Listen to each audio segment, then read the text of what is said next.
بسم اللہ الرحمن الرحیم۔ السلام علیکم دوستو، کیا حال ہیں؟ سب ٹھیک ہیں؟ خیریت سے ہیں؟ سابقہ لیکچرز میں ہم لوگوں نے کلمہ کی 3 اقسام اسم، فعل اور حرف اور ان تینوں کی تعریفات اور امثلہ سمجھی تھیں۔ آج کے لیکچر میں ہم اسم کی علامات کو سمجھیں گے۔ علامت کسے کہتے ہیں؟ مثال کے طور پر آپ کسی ادارے میں کسی طالب علم سے ملنا چاہتے ہیں اور آپ اس کو پہچانتے نہیں ہیں، لیکن اس کو پہچاننے والا آپ کو گائیڈ کرتا ہے، تو ظاہر بات ہے وہ یہ تو نہیں کہے گا کہ اس نے یونیفارم پہنا ہوگا یا بند شوز پہنے ہوں گے، اس لیے کہ یہ باتیں تو تمام سٹوڈنٹس میں عام ہے، یہ تو سب نے پہنے ہوئے ہیں۔ وہ آپ کو کوئی ایسی نشانی بتلائے گا جو اسی طالب علم کے ساتھ خاص ہوگی اور اس کے علاوہ میں وہ نشانی نہیں پائی جائے گی۔ مثلاً وہ آپ کو ایسے بتلائے گا کہ اس طالب علم کا نام خالد ہے اور وہ سمارٹ ہے، تھوڑے لمبے قد کا ہے، صاف رنگ کا ہے، چشمہ اس نے لگایا ہوا ہے اور کلاس روم میں تیسری قطار میں سب سے اگلے ڈیسک پر وہ بیٹھا ہوگا۔ تو دیکھیں، ان نشانیوں کے ذریعے سے آپ اس طالب علم تک بآسانی پہنچ سکتے ہیں۔ انہی نشانیوں کو علامات کہتے ہیں۔ اس لیے علامت کی یہ تعریف بھی کر دیتے ہیں کہ توجد فیہ ولا توجد فی غیرہ، کہ جس کی علامت ہے اس میں تو پائی جائے اور اس کے علاوہ میں نہ پائی جائے۔ تو بات واضح ہو گئی کہ ہم اسم کی ایسی علامات اب ذکر کرنے جا رہے ہیں کہ جو صرف اسم میں پائی جائیں گی، فعل یا حرف میں نہیں پائی جائیں گی، اور آپ آسانی سے ان علامات کے ذریعے اسم کو پہچان سکیں گے۔ تو شروع کرتے ہیں۔ آپ جہاں بیٹھے ہوئے ہیں تو آپ اپنے دائیں بائیں نظر دوڑائیں، آپ کو بہت ساری چیزیں نظر آئیں گی۔ مثال کے طور پر آپ اپنے گھر میں کمرے کے اندر بیٹھے ہوئے ہیں، چیئر کے اوپر آپ کی دائیں جانب ایک الماری ہے جس میں بکس رکھی ہیں، آپ کے بائیں جانب اس روم کا دروازہ ہے، آپ کے سامنے ٹیبل رکھا ہے جس پر کچھ کتابیں رکھی ہیں یا اس پر آپ کا لیپ ٹاپ رکھا ہے۔ ایسے ہی اس کمرے کے کونے میں ایک گلدان رکھا ہے جس میں پھول سجے ہوئے ہیں، چھت پر چھت والا پنکھا لگا ہوا ہے۔ تو یہ مختلف چیزیں آپ کو نظر آ رہی ہیں۔ تو جو کمرہ ہے یا دیگر اشیاء ہیں، ان تمام چیزوں کے نام آپ اپنے ذہن میں لائیں۔ یہ تمام اسماء ہیں۔ اسی لیے ہم نے اسم کی تعریف یوں کی تھی کہ انسانوں، جانوروں، چیزوں اور جگہوں کا نام اسم ہوتا ہے۔ ایسے ہی سابقہ لیکچر میں ہم نے بہت ساری مثالیں پیش کی تھیں کہ ان الفاظ کے شروع میں حرف لگا ہوا تھا،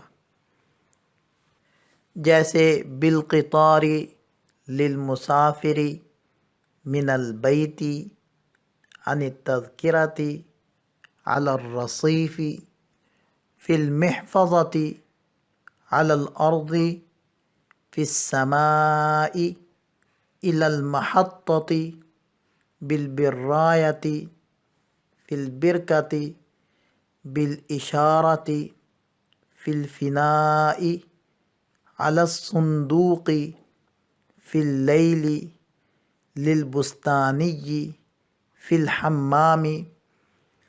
تو کسی لفظ کے شروع میں حرف کا ہونا یہ اس لفظ کے اسم ہونے کی علامت ہوتی ہے، لہذا ان تمام امثلہ میں یہ علامت پائی جا رہی ہے کہ ان کے شروع میں حرف لگا ہوا ہے۔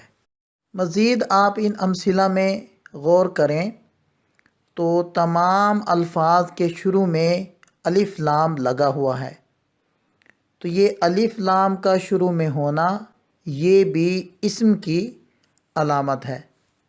اور اگر آپ ان تمام الفاظ سے الف لام کو ہٹا دیں تو ان کے آخر میں تنوین آ جائے گی۔ تنوین 2 زبر 2 زیر اور 2 پیش کو تنوین کہتے ہیں، تو ہم ہٹا کر دیکھتے ہیں۔ بالقطاری سے بن جائے گا لفظ بقطارن، للمسافری سے لمسافرن، من البیتی سے من بیتن، عن التذکرۃ سے عن تذکرۃ، علی الرصیف سے علی رصیف، فی المحفظۃ فی محفظۃ، علی الارض علی ارض، فی السماء فی سماء، الی المحطۃ الی محطۃ، بالبرایۃ ببرایۃ، فی البرکۃ فی برکۃ، بالاشارۃ باشارۃ، فی الفناء فی فناء، علی الصندوق علی صندوق، فی اللیل فی لیل، للبستانی لبستانی، فی الحمام فی حمام۔ تو آپ دیکھ رہے ہیں کہ جن اسماء کے شروع میں الف لام لگا ہوا ہے تو وہ تنوین سے خالی ہیں، اور جن اسماء کے شروع میں الف لام نہیں ہے تو ان کے آخر میں تنوین آ رہی ہے۔ تو یہ تنوین بھی اسم کی علامت ہے۔ اور یہ بات بھی آپ کو واضح طور پر نظر آ رہی ہے کہ کسی بھی اسم میں الف لام اور تنوین اکٹھے نہیں ہو رہے، یعنی ابتدا والے اسماء میں الف لام ہے تو تنوین نہیں ہے، اور بعد والے اسماء میں تنوین ہے الف لام نہیں ہے۔ اس سے ضابطہ خود بخود ایک سمجھ میں آ گیا کہ الف لام اور تنوین کبھی بھی کسی اسم میں جمع نہیں ہوں گے۔ پھر آپ ان امثلہ میں غور کریں تو بعض الفاظ کے آخر میں آپ کو گول تا نظر آئے گی جو وقف میں ہا کی شکل اختیار کر لیتی ہے۔ میں ایسے الفاظ دوبارہ دہرا دیتا ہوں: التذکرۃ، المحفظۃ، المحطۃ، البرایۃ، البرکۃ، الاشارۃ، المدینۃ، الزہرۃ، الجنینۃ، المنضدۃ، البقرۃ، الحجرۃ۔ تو دیکھیں ان تمام اسماء کے آخر میں گول تا آ رہی ہے، اور اگر آپ الحجرۃ کو وقف کے ساتھ پڑھیں گے تو یوں پڑھیں گے الحجرہ۔ تو یہ جو گول تا ہے یہ بھی اسم ہونے کی علامت ہے۔ ایسے ہی عربی کلام میں اور قرآن کریم میں آپ لفظ انا کا استعمال بڑی کثرت سے دیکھیں گے، جیسے انا زیدن قائم، انا خالدن ذاہب۔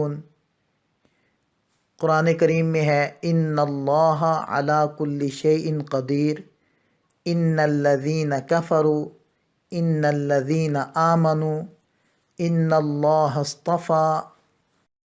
انا کا کسی لفظ کے شروع میں آنا اس لفظ کے اسم ہونے کی علامت ہے، اور یہ صرف انا ہی نہیں بلکہ اس کے گروپ کے 5 افراد اور بھی ہیں جس کو ہم انشاءاللہ تفصیل سے آگے ذکر کریں گے۔